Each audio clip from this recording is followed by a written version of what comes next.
Almost everything we know about ancient Egypt comes from their belief in life after death. It may surprise you. You've all seen temples. You've all seen the tombs. We don't have cities. The ancient Egyptian cities weren't meant to last forever. They really believed that you're going to go on forever, so why not put your money in your tombs and your temples, which are for eternity? So their houses only had to last one generation. So we don't have ancient Egyptian cities, just temples, tombs, and artifacts from those tombs. Now, the only reason we have coffins is because they wanted to protect the body for eternity. Now, the notion that they had was resurrection. The Egyptians believed not in reincarnation, as some New Agers say, but in resurrection. They believed that the body was literally going to get up and go again in the next world, and that's why you had to preserve it. So it was the ultimate thing to preserve your body. Now, if one coffin won't work, you could have plans B and C, right? If one is damaged, then you go to another one. Now, I think the origin of this belief that the body doesn't have to perish comes from their earliest burials. You are looking at a burial of a man that's approximately 5,000 years old, probably older. It's a natural mummification. Nothing has been done to preserve this body. It has simply been buried in the hot Egyptian sand. You can also see from the grave goods there's some belief in immortality at this stage. Perhaps he needs some of these things in the next world, so he's buried with some of his possessions. This is a natural mummy. Nothing done to preserve it at all. This is an artificial mummy. This is one that is preserved intentionally. Now, why do an intentional mummification if the natural mummification works so well? The answer is, when you bury somebody in a sand pit, it dehydrates the body quickly. And that's the key to preservation. If you can get rid of the moisture in a body quickly, it won't decay, because bacteria need moisture. This is why, for example, when you have these cereals with blueberries in them, these dehydrated blueberries, it's really the mummy of a blueberry, right? It's been dehydrated and it's preserved that way because bacteria won't act upon it. Now, eventually, though, these sand pit burials, the sand would blow away and animals could get at the body. So the Egyptians decided we need something better. That's when they started cutting tombs in the rock beneath the sand. But that removes the sand from the body, and the body started to decay because the hot sand didn't dehydrate it quickly. So then they had to go to artificial mummification, and this is an artificial mummy. It's Ramses the Great. Right? The amazing thing about mummies, and I think part of the thing that fascinates people with mummies, is that they're recognizable human beings. If you knew Ramses the Great 3,500 years ago, you'd recognize him. I mean, he still looks like Ramses the Great. So artificial mummification is the way that the Egyptians decided to preserve their bodies. Now, the curious thing is that Egyptians were a nation of accountants. They wrote down everything. I mean, everything. They wrote down how many people they killed in battles. They wrote down laundry lists. I can tell you the names of Ramses' horses, right? The names of the two horses that pulled his chariot to the Battle of Kadesh, right? Mood is Content and Victory in Thebes is their names. So I can tell you almost everything about the Egyptians from what they wrote down, but they never wrote down how to mummify a human cadaver. Never. It was probably a trade secret. So if you're going to try to figure out how they mummified, there are various ways to go at it, but you're not going to find that papyrus that says, do this, do this, do that. One of the things, I became interested in mummification when I started reading books about mummification, ancient Egypt, written by Egyptologists, and I knew they were wrong. They just didn't sound right the way they said it. But even more important, there were questions that were never answered. For example, think about this. If you're going to dehydrate a body quickly, do you drain the blood? Nobody ever talks about that. They used, as you know, many of you know, they used natron, a naturally occurring compound of sodium carbonate, sodium bicarbonate, and sodium chloride, baking soda, and salt. It's really a mixture. How much do you need to preserve a human body? Nobody ever asked. So there were a lot of unanswered questions and certain things that didn't seem right, and eventually I decided the only way we're going to answer these questions is to actually do a mummification. So almost 14 years ago now, I decided we were going to mummify a human cadaver. Now, I wanted as much information as I could get before doing the mummification. And the kinds of things I looked at were tomb paintings. There's only 2 tombs that show a mummy in the process of not necessarily the physical mummification, but something else. What you're looking at is the tomb of Huy, H-U-Y, and he was an embalmer. And on his tomb wall, he did a painting of his embalmer's workshop. Now, it doesn't show the actual mummification, it shows the wrapping. But it's instructive. There's a couple of things that really make sense and I thought were quite interesting. For example, if you look carefully, it's not on a table. The mummy isn't on a table. It's on blocks. Now, the reason for that, and anybody who's worked with cadavers knows, if you're doing wrapping, you don't want to have to lift it off the table all the time that you pass a bandage underneath. So if you've got it on blocks, you can simply pass your bandage around the mummy. And so that rang true. I'm looking at this painting and saying, this guy knew what he was talking about. This is realistic. Now, another thing that people, certainly every 6th grader knows, that the brain was removed through the nose, right? And very often they poured resin into the cranium through the nasal passages. Well, what Huy is showing us on his tomb painting are the tools that they used. For example, it's in a funny perspective, but what it is a ceramic vessel with 2 tubes, and they would put that in the nostrils and pour the resin in through that. So we're looking at ancient Egyptian embalming tomb. Now here is a pan in which they would put the heated resin, and they'd put a little on a cup. And one of the men is bending over, and he's got a cup, and he's brushing the resin on the bandages to make them stick. So one of the things I looked at was tomb paintings to see what I could get. Now, another thing I looked at was Herodotus, who was a Greek tourist around 450 BC in Egypt, who went to Egypt. He never saw a mummification, never saw one, but he was told how they did it. And he has details. He says they removed the brain with an iron hook, right? He also says they made an incision on the left flank, right? So all of this is background for what I'm going to do. Now, this is not a mummification. It's the last ritual performed before the mummy is put in the tomb. It's called the opening of the mouth ceremony. Now, the official, right, who's on the left, he's actually the son of the deceased, actually acting as a priest, has an implement. It's an adze. It's a woodworking tool. And he's touching it to the mouth of the deceased. And he's saying a prayer. He's going to say, "You are young again, you live again, you are young again, you live again forever." Now, by doing this, the mummy, when it resurrects in the next world, will be able to speak and have breath, right, and live again. And it's interesting, the hieroglyphs over there talk about the opening of the mouth ceremony. It says, "For the Osiris," and the man's name, Senefer. Now, this is a papyrus. It's a book of the dead. And this is what every Egyptian wanted to be buried with. It's your instructions for how to get to the next world. It's magical spells. It's not a book in the sense of having a beginning, a middle, and an end. It's just a bunch of magical spells to have power in your legs, to have this, to have that. And what you've got here is the deceased and his wife are in a position of adoration. And they're standing in front of Osiris, the god of the dead. And they are asking him, "Admit me into the next world." Now, where is the next world? It's in the West. The reason it's in the West is because the sun dies in the West every day and is reborn in the East. So the West became associated with the dead. So, for example, when you died, they had all kinds of euphemisms, just like we do today. We don't talk about the deceased. We say he's dearly departed, right? Like he's going on a trip, the dearly departed. They called the dead people Westerners, right? And when somebody died, they said, "He went west," right? But this is a book of the dead. And this is a recreation of what a mummification must have looked like. These are our students in our drama department at Long Island University. It's interesting.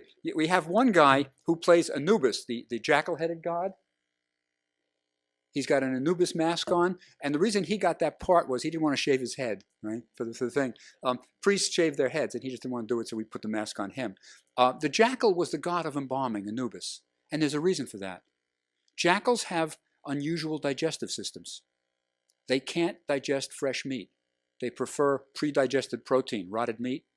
So they used to prowl cemeteries, and then they became associated with the cemetery and the dead. So the jackal becomes the god of mummification. There he is. Now, When we decided to do a mummification, we agreed we would do everything in the ancient Egyptian way. We would do nothing modern at all. And the first thing is to gather your ingredients and your tools and everything. And let me emphasize this. It took a very large team working behind me to get this project underway.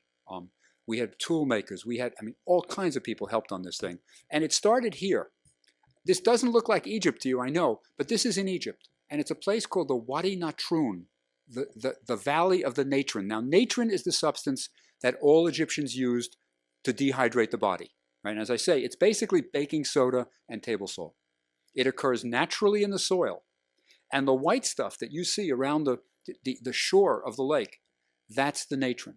And that's where the ancient Egyptians got their natron, and that's where I went to dig my natron. Now, I've got a little baggie here. I'm getting a little baggie of it just because I want to do a chemical analysis to make sure I'm getting the right stuff. Right? So I took the baggie, and we had analysis, and sure enough, it's natron.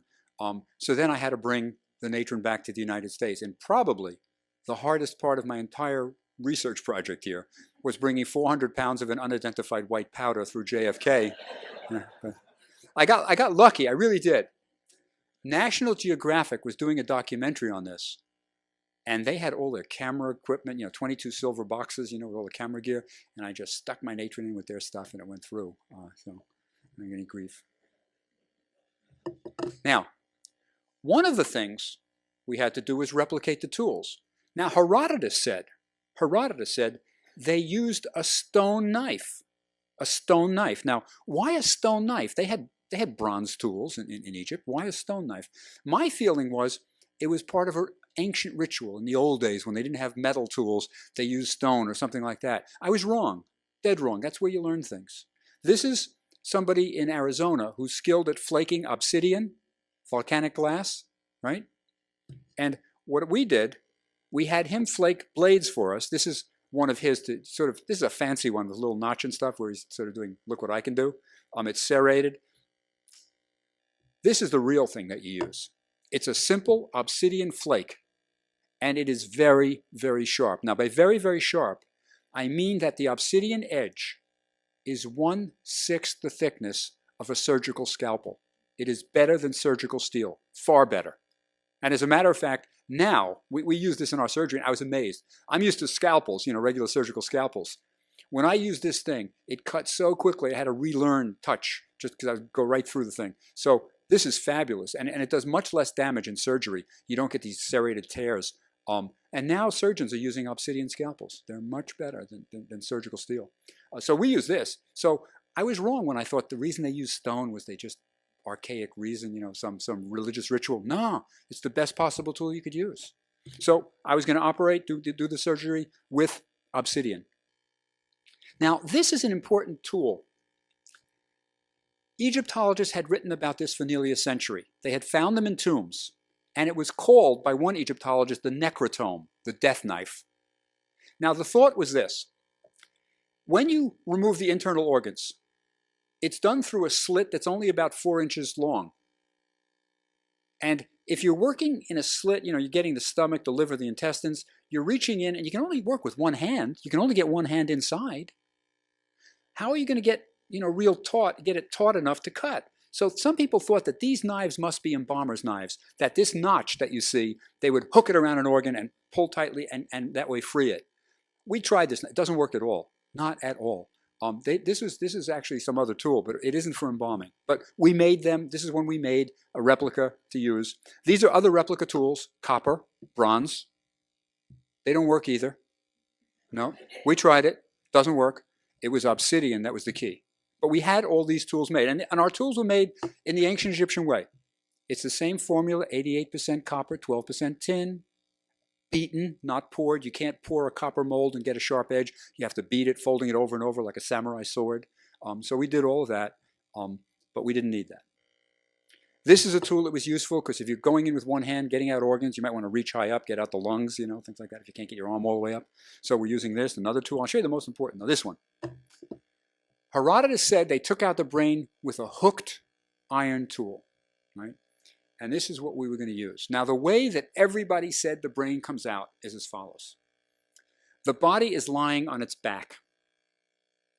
You go in through the nasal passage. breaking past a bone called a cribriform plate. And you're into the cranium rather easily, right? It's on a larger bone called the ethnoid bone. Now, ethnoid is Greek for sieve, right? It's a sieve because it's honeycombed. And what happens is you go into the cranial cavity, and with this hook at the end, you pull out a little bit of the brain each time, and you keep doing that till the brain comes out completely. Doesn't work. We tried it. When we went down, I did this at the University of Maryland Medical School. I was given some cadavers to practice on, actually severed heads. When a body is given to a medical school, you want to get the most possible use out of the cadaver.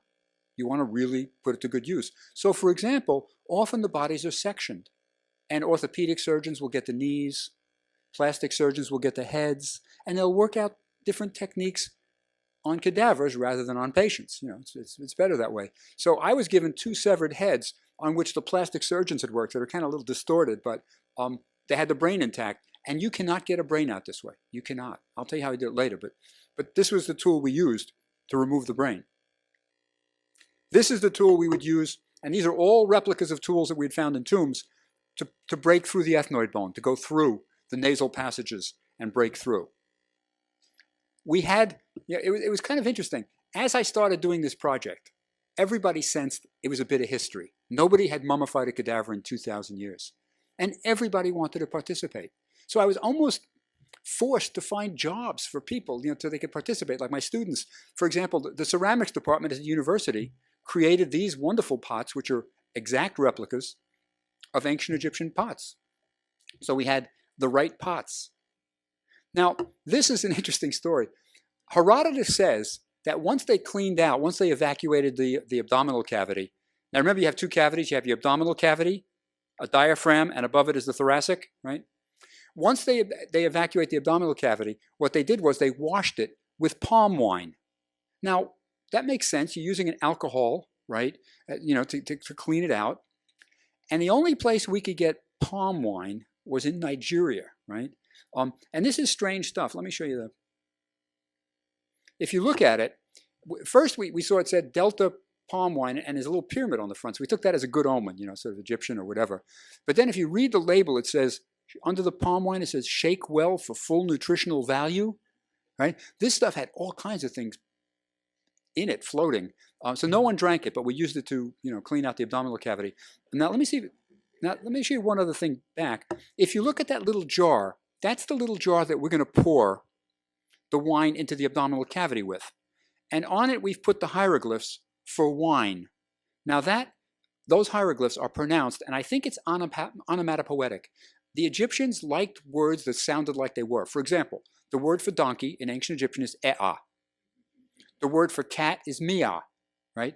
And the word for wine is erp, right? Like a burp. So I think it's onomatopoetic. I think intentionally.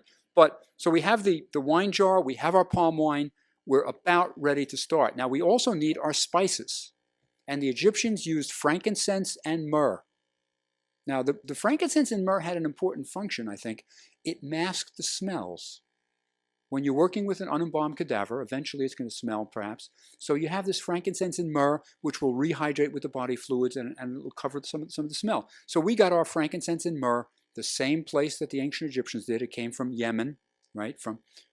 And on the right is the myrrh. The bigger chunks is the myrrh. On the left is the frankincense, just so you see what it is. So we got ours there too. We used pure linen. The Egyptians did not have cotton. The ancient Egyptians didn't have cotton. So we had to get pure white linen, untreated linen, right? That was hard, by the way. Most linen you get in America or anywhere is treated. So we had to go to Ireland to get 100 yards of linen, untreated. And then my students put the magical spells. These are ancient Egyptian magical spells that we've written on the bandages, real spells that have been found on mummy bandages. So we're preparing everything for the mummification. Then, again, like I say, we had to create jobs. The ancient Egyptians, when they were buried, wanted to be buried with 365 little statues to serve them in the next world. They're called Ushapti statue. Ushapti is an ancient Egyptian word. It means answerer. When you're called to do work in the next world, this guy will answer for you. Right? Ushapti statues. So on the top, you can see 365 of these little Ushapti statues that the ceramics department has done. And they've done a rather nice job. They're really quite good. So good that I made sure that they didn't glaze the back because I didn't want them showing up on the antiquities market 100 years from now. And also, we have canopic jars. The ancient Egyptians stored the internal organs. After you remove the organs, you don't throw them out. You keep them because you're literally going to get it all together again in the next world and resurrect. So these are the 4 canopic jars. And then those are the storage jars on either side. So we've got all the ceramics you need for mummification. We've got the bronze tools, obsidian tools. We've got the linen. We've got the palm wine. We've got frankincense and myrrh. And we need one more thing, an embalmer's board. The Egyptians, when they mummified, had a kind of board. We've only found one, by the way. Only one. It was found by the Metropolitan Museum of Art in 1926, I think it was, Winlock, the excavator. And we made an exact copy. Now, we did it with hand tools, same way the Egyptians did it. And one of the things that nobody ever understood about this embalmer's board is why does it have these almost railroad tie, like big planks going across it? We figured out why. I'll tell you in a minute. So we're building this embalmer's board, and it snaps together with pegs because the Egyptians didn't have nails. So I'm putting the embalmer's board back together, and the mummy is going to rest on that embalmer's board when we work. Now we are ready, finally, to mummify. Now, the people that you see here in this image is the National Geographic film crew. They were doing this documentary, as I said, on the project. And they were very nice people, right? Very nice people, but I wouldn't do it again with them. They sort of didn't get it that you can only do it once. You know, so like, can we do that again? No, it only has one brain. You know, you only take out one brain once, and you can only do that. And I was a little worried also about the cameraman. This is the producer actually here. The cameraman's behind. This is the producer, and the cameraman is behind her. I was worried that he hadn't seen. I asked him, had you been ever at an anatomical dissection? Have you seen any surgery? No. And I asked him, are you going to be okay in the OR room when I work on this thing? And he said yes, because he's looking through a camera, and it sort of gives you a distance. And he was right. I mean, he had no problem at all, but it makes it different. You become a viewer rather than a participant, perhaps. So anyway, they were very nice people, but they didn't fully understand what was going on. Anyway, I'm about to break in through the nose, right? We have our cadaver is draped, just like in surgery. Only the nose is revealed there. And I've got that long harpoon-like thing, and I'm going to tap it to go right through the cribriform plate, past the ethmoid, and into the cranium, right? That was easy. Now we're about to take out the brain. I've got that long hook-like thing in the nose. And this is where we realized from the 2 severed heads that I worked on, that you just don't pull it out. The brain doesn't come out. It's not solid enough. It's not viscous enough. What we realized was we had to put the instrument inside through the nasal passage, but then we rotated it like a whisk, like a kitchen whisk, and liquefied the brain. Then we inverted the cadaver, and the brain runs out kind of like a strawberry milkshake. I mean, it comes out like that. So that's how they did it, I'm sure. And you know, this also explains why nobody's ever found the remains of a brain. It doesn't come out in any condition you can keep it. It's just a liquid. So it was discarded, which, by the way, isn't totally crazy. You know, the Egyptians didn't believe that you thought with your brain. The Egyptians believed that you thought with your heart. Because when you get excited, it's your heart that beats quickly, not your brain. Right? I mean, so it's not counterintuitive at all to think, no, the brain isn't what you think with your heart. This is why in the Bible, for example, we get phrases like Pharaoh's heart was hardened, right? Or on Valentine's Day, you know, you send little chocolate hearts, right? But you should be sending little chocolate brains, right? Right? I mean, if you're talking about your feelings, your thoughts. But anyway, we're going to remove the brain this way. We rotate it like a whisk, invert it. Now, how do we know when we've got all the brain out? We have to evacuate the cranial cavity completely. We have to get all the brain out. What we figured was, we would, after we invert the cadaver, we would take linen strips and force them with the tool through the nasal passage into the cranial cavity and use it like a swab. And then we'll pull it out. It'll come out with some blood, with some body fluids on it, some gray matter. And you keep replacing the linen until it comes out clean. And then you know you've gotten all the brain out. That must be how they did it. So we did that. I mean, this is, you can see I've got the linen coming out, right? And then eventually you keep doing it until you get a clean, right? So now we've got the brain out, the hard part, right? What we think is the hard part.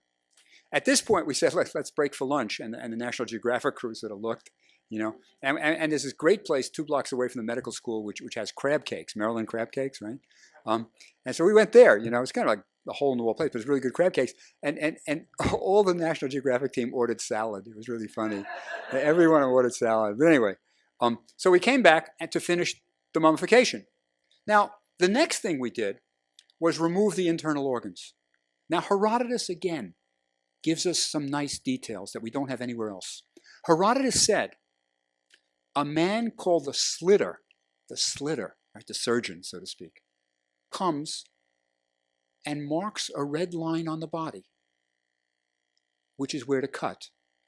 And then he comes with his obsidian tool, makes the slit, and then they say, and then he ran away because they threw stones at him. Now, this is a ritual, but what it is anybody who defiles a human body is doing something wrong. Now, of course, he's trying to help preserve the body, so this is just a ritual. They would take pebbles and throw them at him, and he would run away after he's done his slitting, right? So we did this is the red mark on the left flank, you know. And remember, we've looked at lots of mummies. We've seen what the incision looks like. We know where it goes. We're also going from Herodotus, tomb paintings, and actual mummies. So we're about to do the abdominal cavity. There you can see it's only 3 inches. Now, I wondered, can you get a liver, which is the largest organ in your body? Right? The liver is the largest internal organ. The largest organ is your skin. Right? The skin is an organ. But the largest internal organ is the liver. And it's big. It's bigger than most people realize. Like your liver, an average healthy liver, will fill your 2 hands. More than that. More than that. It's quite large. Can you get a liver out of a three, you know, can you do it? Well, we're going to learn. So I'm making the incision, right? Now I've got my obsidian tool, just a piece of leather around it so I don't cut myself. It's very sharp. And I make a little gentle incision, and I'm down to the level of the adipose tissue. We've got a little bit of fat, right? You're looking at a little white, it's a little fat. And then one more swipe, and I'm in the abdominal cavity. Now that is the first organ that comes out. One of the things we wanted to find out was, in what organ, you know, what organs come out first? You know, what's the order in which the organs come out? Anybody here can identify that organ? What is it? Nope. Good. It looks a little like a kidney, but no. Spleen. Spleen. It's a spleen. The spleen, it's a dark red color that'll help you. The spleen is basically a bag of blood. It purifies the blood. Right? So the spleen, that's the spleen. That was the first organ that came out. We are trying to learn as much as we can about surgical procedures, what organs come out first, about the tools used, which are the best tools, about the use of natron. All of this is towards answering questions about these areas. So we know now the spleen comes out first, and that's the spleen, a much neglected organ, I feel. Right? When everybody asks people to name organs, they're going to go with stomach, liver, kidneys, intestines. Nobody mentions spleen. Now, we are now working on the intestines. We're taking out the intestines. Now, my coworker here is Ron Wade. Ron Wade is the director of the State Anatomy Board for Maryland. And Ron was a perfect coworker. The guy is a great anatomist, knows more anatomy than I would ever know. But even more important, you know, because we all know where the liver is, the kidney is, the spleen. He's small. Ron has small hands, and he could get in places where my big clumsy hands couldn't. And he was really very good at getting way up and getting getting the lungs out, things like that. He did the harder of the surgical techniques. So that's Ron Wade, and we're taking out the intestines. Right now, our cadaver had died in the hospital after a stroke, and he had been on the IV for a few days. So his lower GI tract was pretty much empty. So we got lucky. We didn't have a messy thing, but we still tied off the internal organ, the intestines, and took them out that way. And now we're putting the organs inside jars, preserving them. Right? And I'm putting natron on top of the organs to dehydrate them. Right? Now, how much natron does it take? The answer is 400 pounds. For a single mummification of an ordinary-sized man, it took 400 pounds of natron. Now that gives you an idea of how expensive it was to mummify in the ancient Egyptian way. Now we're doing it top of the line. We're not sparing any expense. We are mummifying the way a pharaoh would have been mummified, but still, 400 pounds. We are now purifying the abdominal cavity with the wine, right? And then, following what we've seen with mummies, we have little packets of natron. We have taken the sodium carbonate, bicarbonate, and chloride, right, the baking soda and table salt, and put them in little packets of linen, making kind of like a sachet. And we are going to pack the abdominal and thoracic cavities with natron. We are going to dehydrate the body both from the inside and the outside simultaneously. Right? Now, it took 22 packets of natron, right, to go all the way up. We've cut the diaphragm. We've gone all the way up. We've taken out the lungs, stomach, liver, spleen, kidneys, intestines, right, pancreas, gallbladder. And by the way, you know, a lot of people think because the Egyptians did mummification that they had a great, great knowledge of anatomy. Wrong. You don't learn anatomy by sticking your hand in a little slit and pulling out an organ. No way. Most of the anatomy the Egyptians knew they learned from animals that they slaughtered, which isn't the same as a human. As a matter of fact, for example, there is no ancient Egyptian word for gallbladder. I don't think they knew you had one. They just didn't see it. I didn't see it. When I was doing the mummification, I'm taking things out. I'm operating, right? And I know a little anatomy. And I'm pulling it out, and I said to Ron, where's the gallbladder? And Ron, my coworker Ron, said, oh, it came out with the mesentery. It came out with the intestines. I didn't see it. It was just lost in that tangle of tubes that looks like your intestines. So they didn't have a great knowledge of anatomy. They didn't. So we're packing everything with natron. We're going to dehydrate it from the inside and the outside. This is our embalmer's board, if you'll remember. And this is where we found out why the railroad ties are there. When you die, the only thing that affects where the blood is in your body is gravity. Your heart has stopped beating. It is no longer circulating the blood. This is why, for example, in a cadaver, when you cut a cadaver, it doesn't bleed a lot, because there's nothing pumping the blood. So, for example, if you stood a body, a murder victim, up in a closet, the blood would go to the legs. If he's lying down, it's going to go to the larger muscle groups, your gluteus maxima, your butt, your quadriceps, right? All of that. So what we figured out was, since all the blood is going to go to the bottom of the cadaver that's lying on the board, that's where you need the natron to absorb the moisture. Right? We didn't drain the body. We figured we could do it without. So when we filled up the board with natron, those railroad ties, you can see, are keeping the natron in place. It's giving you a lot of natron under the body. It doesn't squirt out. And then the body's going to go on top of that. Now, we are working inside a tent. Now, the reason we're working inside a tent is because the Egyptians mummified in a tent. One of the names for Anubis, the mummifier god, is he who is in his tent. Another name for Anubis is he who is upon his hill. And we believe the Egyptians mummified outdoors on a hill so the smells would be blown away by the wind. Now, we couldn't do that outdoors. We're doing it at the medical school, but we built a little tomb-like sort of tent. We'd actually built a tent. There's a tent. And we kept the temperature at 105 degrees.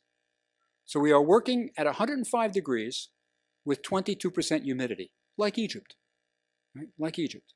And we are filling with natron, the board, and the body is on the board now. I think you can make out the foot just to orient you. The internal organs are in the jars around the mummification table. And in the back, that little circular thing is telling us the humidity and temperature. So we are going to leave the body, our unembalmed cadaver, on this mummification board covered in natron for 35 days we're going to start with. 35 days. Because that's what some texts talk about, 35 days. So we're going to leave them there and see what happens. We didn't peek. We decided to just close the door, walk away, and hope it works. Right? We've removed the organs. We've done everything the Egyptian way. But we didn't know if this would work. Nobody had done it in 2,000 years. And we could have been stuck with a rotting cadaver. And we just didn't know. After about a week, we were pretty sure we were okay. Because a rotting cadaver really smells. It putrefies. And we didn't get a bad smell. We really didn't. So I thought we were okay. But we weren't sure. After 35 days, we go back, and that's what it looks like. The natron is no longer powdery. It's congealed. It's almost as hard as cement. But it comes off. You know, you can hit it a little bit, and it comes off. That's the mummy's head, right? You can see where it is. Nose is there, eye. So what was curious was, another thing we wanted to know, why does a mummy look like it does? Is it the result of 3,000 years? Or is it the result of the mummification process? The answer is the mummification process. After 35 days, our mummy looked like a mummy, looked like an Egyptian mummy. There's the mummy's hand. This sounds like a mummy movie, right? The mummy's hand is emerging. We're dusting it off. We're getting rid of the natron. Now, this is the mummy, the head, looking from the head, and you can see there's some yellow there. That's lipids, fats. It's very interesting what happened to our mummy after 35 days. And this is where we learned so much. After 35 days, let me give you one more view of our mummy here. We're now checking him out. We're brushing him off. Looks like an Egyptian mummy with one difference. One difference. There's still a little bit of liquid in him. We could feel it in the larger muscle groups, the gluteus maximus, the butt, the legs. We could feel a little bit of softness. Now, we didn't know what to do. Was our mummy going to decay because there was moisture in it? Should we put more natron on and dehydrate it more? Or should we put it back in the tomb, the little tent, and see what happens, right? Now, before we decided, we weighed our mummy. Now, the mummy went in weighing 180 pounds. It came out weighing about 60 pounds. So, as you know, you're mostly water. And when you remove the organs, too, you're really light. So it came out about 60 pounds, right? Still, there was some moisture in there. Still quite a bit of moisture. But we decided, and these are the organs. This is what the organs look like after 35 days.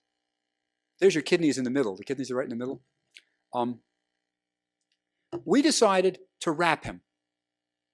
Just a kind of preliminary wrapping, and put him back in the tomb for another 3 months, just to see what would happen. We'd learn more. So he's wrapped. Now, that's not blood that you see, those stains on the bandages. That's resin, tree sap, that we used, just as the Egyptians did, to adhere the bandages. So you want to stick the bandages on. So I'm using tree resin here, and I'm wrapping him just kind of preliminarily. Put him back for 3 months, and let's see if he decays or if he comes out lighter. And this is what he looks like after another 3 months. He's lighter. He weighs now about 38 pounds. So the rest of the moisture is gone. And this is where we really learned. It didn't happen the way we thought. We believed that the whole goal of mummification is to get rid of all the moisture real fast. And we thought we had failed, perhaps, because after 35 days, we still had moisture in our body, right? No. Here's what happened. We had decided to bury our bury our mummy like a pharaoh. We were going to put his arms on his chest, like Tutankhamun. And when we tried to do that, after 3 months, we couldn't. He was too brittle. We would have broken the arms. Now, if we had done it after 35 days, we could have done that. There was a little bit of moisture left.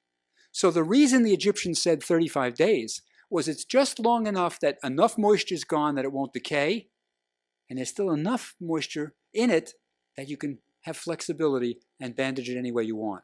So we couldn't do that because we put it back for another 3 months. What we did was we buried the arms in this position with the hands down by the pubis, and that way, we could bandage them pretty nicely. So we're wrapping them now, and that's our mummy wrapped. This is what he looks like, all wrapped like a pharaoh. Now, we are about to CAT scan him, and let me emphasize that this is an ongoing project and why we did it. First, remember I said we wanted to learn about tools that were used. We learned a lot about that. We learned about the embalming board. We learned why there were railroad ties. We learned about the stone implement, the knife, why they used the stone knife. We learned all kinds of things about that, and that was very successful. We learned about the natron. We learned that you put the packets inside and outside, 400 pounds. That dehydrates the body. And we even learned that you can put it in for 35 days, and that's just right to keep a little moisture in and to dehydrate most of the body. So we did a lot of that. Now, the other thing we wanted to do is scan our mummy, to get a set of CAT scans of our mummy. Now, why?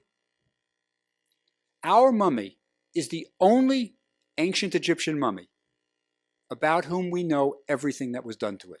We know we went in bilaterally through both nostrils. We know how the brain was removed. We know that natron packets were put inside the thoracic and abdominal cavities. We know all of this. So now when anybody finds an ancient Egyptian mummy, a real ancient Egyptian mummy, our mummy is the benchmark. They can compare our X-rays, CAT scans with theirs to see, oh yes, that's like their mummy at Maryland. They did that with the two things. Ours looks just like that. Nope, ours doesn't look like that. They didn't do it that way. So ours is a bit of a kind of yardstick against which other mummies can be compared. So we CAT scanned them. And there we are looking at the scans. I'll tell you an interesting thing though. I don't know if anybody knows this. Here's a mummy trivia question for you. You can CAT scan a mummy. You can X-ray a mummy. But you can't do an MRI of a mummy. Does anybody know why? Is any radiologist in the... It's a tricky question. You got to know how MRIs work. Okay. It's not blood. There's no moisture. See, an MRI works off of the hydrogen in the water molecules.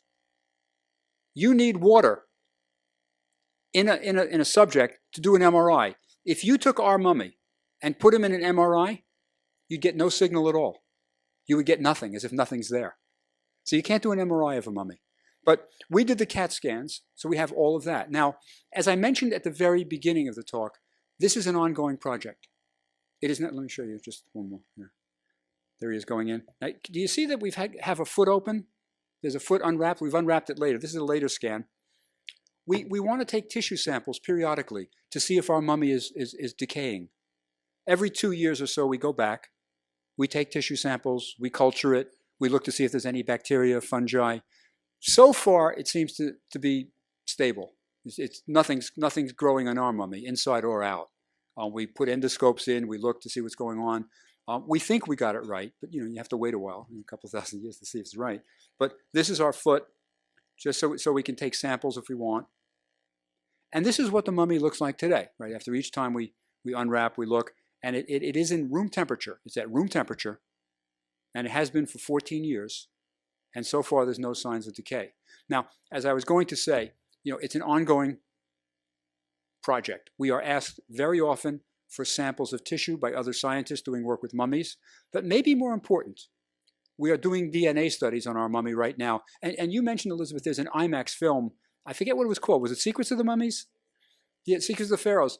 This was an IMAX. I don't know if any of you saw it. It was an IMAX about our research with this mummy. And what it is an honest film. It tells you that so far, nobody has been able to get any DNA out of an ancient Egyptian mummy. It's all hype on television. It's not true when they say, oh, the DNA is going to reveal that this is Queen Hatshepsut.